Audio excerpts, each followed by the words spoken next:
chosen one, you didn't stumble here by accident.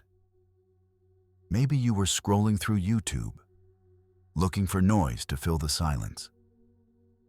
But heaven had this moment written on the calendar long before you ever clicked play. There's something about divine timing, it rarely looks obvious. It shows up quietly, sometimes dressed as inconvenience, sometimes disguised as loss. But make no mistake, this moment, right now, was scheduled. You see, the path you've been walking might feel ordinary, random, even unfair. But what if every step, even the ones that felt like a setback, was actually being guided? What if your delay wasn't a detour, but alignment? Picture this: a father loses his job after 20 years. Doors close, pride takes a hit, bills pile up, but in the quiet, he hears a whisper, "Feed the people next door." He starts small, one meal, one neighbor. That seed becomes a neighborhood food ministry. And years later, he realizes losing his job wasn't the end. It was an assignment. That's how God works. He hides callings inside collapses. He plants purpose in places we'd never choose. And he invites us to look again. So what if this video isn't just content, but confirmation? What if you're not just someone watching, but someone chosen? This isn't hype. This is a holy interruption, and right now, something sacred is happening, not in the headlines, but in your spirit. A shift, a sense, a stirring. God knows where you are. Not just geographically, but emotionally, spiritually. He knows the prayers you gave up on, the doors you stopped knocking on, the dreams you buried because life got heavy. But the story isn't over. You've just arrived at the next sentence, and heaven is holding the pen. So take a breath. Lean in. This is more than a message. It's a divine appointment dressed in pixels and sound. And it begins right here. Can you feel it? There's something moving. Not in the headlines, not in the noise, but deeper beneath the surface of your everyday life. It's subtle. It doesn't come with a billboard or breaking news alert, but it's real, it's spiritual, and it's already begun. You might not see it with your eyes, but your spirit knows. The air has changed, the winds have shifted. Everything on the outside may seem the same job, same struggles, same waiting room, but behind the curtain, God is repositioning things. Conversations are happening about you in places you haven't entered yet. Doors are being crafted with your name on them. Your name is being whispered in spaces you didn't even know existed. It's not hype. It's a holy movement. It's easy to miss this kind of shift because it doesn't show up the way we expect. No fireworks, no spotlight. Just a quiet, steady rearranging in the invisible places. Think about Joseph. He was betrayed by his brothers, sold into slavery, falsely accused, thrown into prison. If you looked at his life during those years, you'd say, that's not a favor, that's misfortune. But all along, God was moving, positioning, aligning. The silence wasn't absence. It was preparation. And in one single day, Joseph went from the prison to the palace. That's how God works. In the silence, in the shadows, in the places nobody claps for. Maybe you're in one of those places right now. You've been waiting, hoping, holding on. You've wondered if anything is really shifting at all. Let me tell you a story. There was a woman, mid-50s, single mom. Her son fell deep into addiction in his teens. She prayed every night for 15 years. 15 years of silence. 15 years of feeling like the heavens were shut. She almost gave up, almost stopped praying. But one night, the phone rang. Her son, sober, crying, said, "Mom, I don't know why, but I want to come home." That moment started his recovery, and today, he's clean, employed, and helping others find their way out too. You see, the silence didn't mean God was absent. It meant he was working where she couldn't see. And maybe that's where you are. You've been faithful, but tired. You've been sowing, but haven't seen the harvest. You've been showing up, but feeling forgotten. But hear this, heaven has not forgotten you. You are not overlooked. You are not invisible. You are chosen. There is favor on your name, even if you don't feel it. There is movement happening around you, even if you can't see it. And there is a season coming where what's been hidden will be revealed. You're in the middle of a spiritual shift. Not a shallow motivational moment, but a deep prophetic realignment. God is not just blessing random people. He's positioning his chosen ones. And you're one of them. You didn't miss it. You're not too late. You didn't mess it up. You're right on time for what God has planned. That divine conversation that never made it to your inbox. That door that didn't open last year. That delay that felt like a punishment. None of it was wasted. Every no was a setup for the right yes. Every closed door was a detour from danger. Every moment of silence was full of motion behind the scenes. This is the hour where quiet faith becomes visible. So don't give up.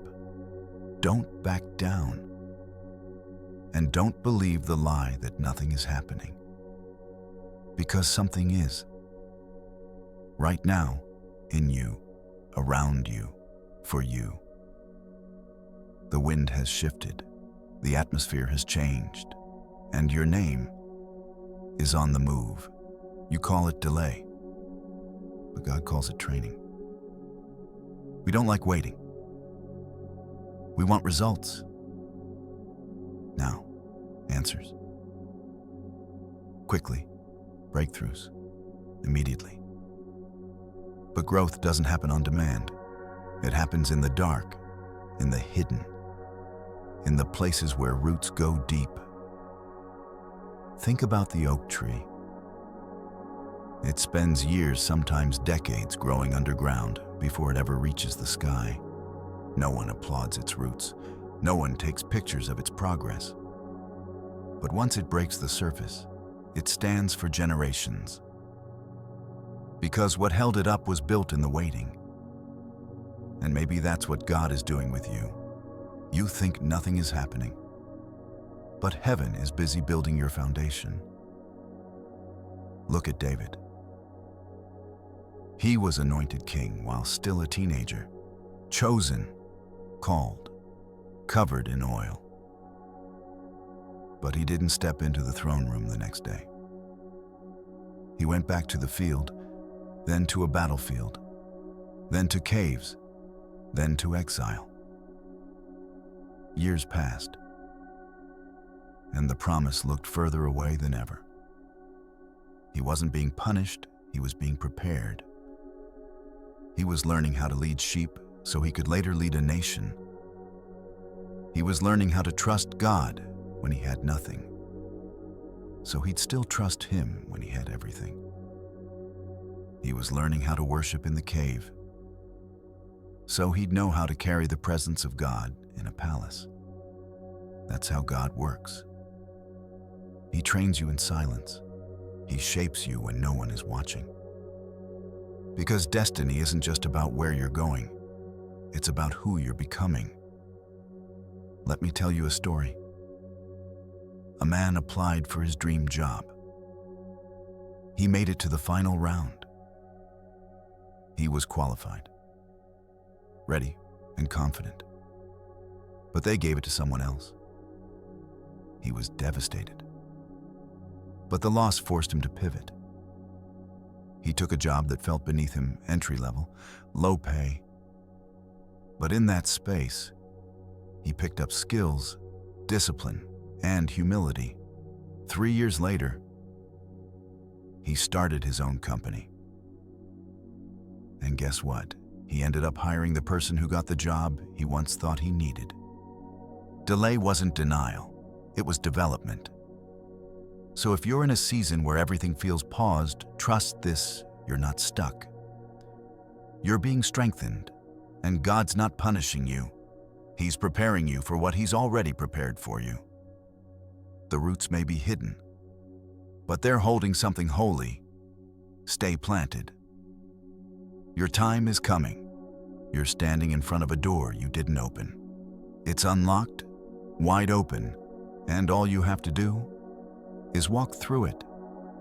Some shifts in life come suddenly not because of hustle or strategy, but because of grace. This is one of those moments. This isn't about branding, networking, or effort. It's about divine timing. Something opened in the spiritual that you couldn't have forced in the natural. Imagine a glowing door in the dark. You didn't build it. You didn't knock. But it's open waiting for you. That's how God moves. He doesn't just reward hard work, He releases favor. Remember Joseph. One morning he woke up in a prison. By nightfall, he was wearing royal robes and holding keys to a nation. Not because he campaigned for promotion, but because he stayed faithful in obscurity. He stewarded what was in his hands: integrity, service, wisdom. And when heaven's clock struck, everything changed suddenly. Maybe that's what's coming for you. Not because of who you know, but because of who you've become. Because you endured, stayed obedient, grew quietly. Let me tell you a story. A couple lost everything during the pandemic home. Savings, security. They bounced between motels and shelters. But even then, they served others, cooked meals, gave what little they had. Then one day, a pastor asked if they'd help with a small outreach. They said yes, no paycheck, just purpose. Months later, the outreach expanded. A nonprofit noticed. A city grant followed. They were offered full-time roles, housing, and funding to grow the shelter into a permanent space. What began as a crisis became calling. Because when you walk with God, He turns wilderness into overflow. Loss becomes launching. And what looked like disqualification becomes the very preparation for elevation. You don't have to chase what heaven already wrote with your name on it. You don't have to fight for rooms God already assigned you to. What's yours by calling can't be stolen by competition. Yes. Stay faithful. Yes. Be diligent. But remember, grace opens doors no hustle ever could. You've been through enough to walk in this season with humility. You've waited long enough to value what's coming. You've grown strong enough to carry what God's placing in your hands. So when favor finds, you don't flinch. When blessing feels too big, don't second guess. When the door swings wide, don't shrink back. This isn't random. This isn't luck. This is divine timing meeting quiet obedience. You're not being elevated for status. You're being positioned for purpose. And when God promotes, it's never about applause, it's about stewardship. So take a breath, lift your eyes, and walk through the door. The vision will come and it will not delay. Habakkuk 2:3. That verse might not sound dramatic, but for anyone who's waited, it's everything. God doesn't forget His promises, even when it feels like nothing's happening, even when years go by, even when your faith is quiet and your hope feels worn thin. The vision still stands. It may not come when you want it, or how you pictured it, but it will come, and it will not be late. Not by heaven's clock. There's a story of an elderly woman who prayed for 30 years, every night. Same prayer, Lord. Bring my husband to church. Let him know you before it's too late. For 3 decades. Nothing changed. He refused every invitation, laughed it off. She stayed faithful. Then tragedy. Their daughter passed away unexpectedly.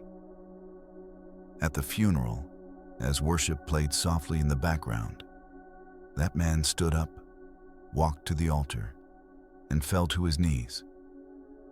He didn't say much. Just 6 words, I'm ready. I need Jesus now. It wasn't how she hoped. It wasn't when she wanted. But the vision still came. That's the thing about God's timing. It rarely follows our schedule. But it's never off. We look at time through deadlines. He looks at time through design. So if you've been waiting, if you've been carrying a promise that feels like it's growing cold, don't let the delay fool you. God is not slow. He's exact. He's aligning people, places, and purposes. And when everything's in place, what was once invisible will suddenly become undeniable. Your job isn't to force the vision. It's to hold the faith. To trust that what God spoke still holds weight, no matter how long it's been. Because when it comes, it won't be late. Big blessings don't just require big faith, they require a ready heart. It's one thing to believe in the promise. It's another to be prepared to carry it. We often pray, God, bring the breakthrough. But a deeper question is, am I ready for what I'm asking for? Some doors only open when what's inside us can handle what's on the other side. Think of a soldier. Victory begins in preparation, not just with sharpened weapons, but with a steady heart and clear mission. In the same way, God prepares us long before He promotes us. There's a man I know, quiet, faithful, steady. One day, his company offered him a leadership role he'd prayed for. But when the offer came, self-doubt whispered, "You're not ready." He nearly declined, not from lack of skill, but from misalignment. A mentor told him, "You were trained in the shadows. This isn't a surprise, it's a setup." That reminder helped him say yes and thrive. Because internal alignment unlocked external opportunities. God doesn't just prepare the blessing for you, He prepares you for the blessing. So if something big is ahead, don't just wait for the door. Let God shape your heart, heal old wounds, refine your motives. because maturity sustains what faith receives. Ask yourself, if the blessing came today, would I be ready to steward it well? If not, that's okay. God is still working. So stay faithful. Wait with your heart, not just your hands. What can you do today while you wait? You don't have to stay stuck. Start here. Take 5 minutes of silence. No phone, no music, just stillness. Let your soul breathe. Then pray simply, Lord, prepare my heart for what you've prepared for me. That one line can shift everything. Next, look back. Has God spoken a promise or calling that you've forgotten? Write it down. Pray over it again. I know someone who did that, reopened an old journal after 20 years. Within a week, she got a call about a job she never applied for, perfectly aligned with that long-forgotten vision. The waiting isn't wasted. When you move with trust, even in small steps, heaven moves too. If you're still breathing, the promise is still alive. Even if it's quiet, even if it's slow, even if you're tired, God hasn't forgotten you. He hasn't changed his mind. Something holy is unfolding quietly, steadily, faithfully. Pause. Take a breath. Let the noise fall away. There's an open door in front of you. You don't have to force it or prove you're worthy. You've already been chosen, not to strive, but to trust, to step in when the time is right. So here's the invitation: be still. Believe again. Let quiet hope rise. The door is open. And yes, it has your name on it. Walk through.